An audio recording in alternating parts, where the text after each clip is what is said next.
Ja, jeg heter Dina Bech og jeg er skala. Jeg er 22 år, akkurat 22. Og så kan jeg ikke se noe, leser lære. Jeg er litt unik til han som er og benjer for at jeg kan akkurat underskylde. Og det er ganske nytt, jeg kan huske, da man finner det av et eller annet. Tillegg som jeg har haft av innenfor kristne opp til det var yngre, så er det blevet eldre, så hadde jeg valgt der som bevisst ble ateist. Og så søkte jeg det etter som blir ivast. Og da jeg ofte finner jeg forklare at da det er så vi yngre vi av kristne, men så ofte da er det spurt som hva sier Bíblian om din svarar, eller hva sier Bíblian om hette, eller darwinisme, så det er bare finner jeg svære som les Bíblian, eller vi kunne svære på det her, og det er så seriøst til at det var mest spennende spørninger man kan spyrja hos jeg. Og det er ikke at man svære på alt, slett ikke. At det er sånn, som man kan si, vísindi er svære på alt. Men det er ikke ting man kan svære, og det er ikke ting i Bíblian man kan svære vi.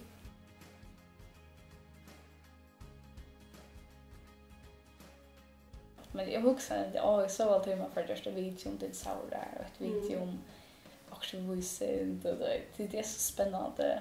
Och det jag hade det var viktigt att alltså tyckvande och det som inte tycker att det har vita. Jag har rätt att spela spurningum. Jag har rätt som jag får svär eller löjda känns svär som om man behöver sätta så i eller så.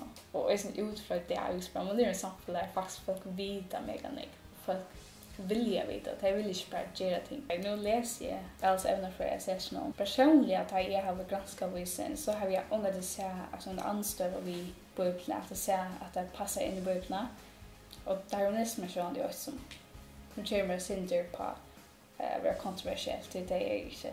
Alltså att vi skapar men att jag tror mest det samma. Så man ser i teorin om blöd en anstöv. Men vi så först typer ni vísindi som kvart. Att det visserligen präckva så först är snacka mesta och vi tog särskilt när bok som ett jobb då så en särskilt om 2 år som man är den svarar. Jag så inte snacka en stroblaga vi att då man var visint och så var ganska där och så ganska bökna. Jag har alltid passar. Alltså det kan inte passa bättre man. Det är kristendom plåst som ligger av de sociala medierna. Hur firmon är ute? Alltså en stor film hade jag personligen till att öll kunde hitta. Som ungefär att döma person för att han hickar och ungefär. Och det är inte sånt att man får in i en kyrka eller in i en sak om att öll vita som kursidrar. Man är gudsjök som man rätt till att folk på sjö. Så kan man något som arbetar lite som man själv vill. Om man vill höra mer eller inte. Och det är inte som var det att folk kunde göra sin ekonomi stöv. Eftersom det är lite tej och god. Öle i mest kallar snack och så chickvaner som de inte sociala medier. Det här är inte bara gå avskan.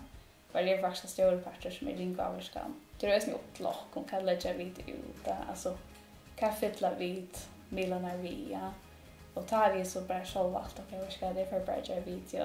För jag video som är tycker upp i chanta och alltså fylla det vi tycker som man kan göra. Så det är sen inte till jag kallar det backlash.net för det ting som är work och ting som akkurat som uppbygger på.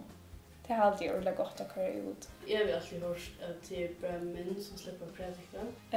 Ja, alltså det är nog så att det ständer också bara fram att alltså kvinnor ska inte lära och ta också man alltså i alltså i när kyrkor eller större samkomma.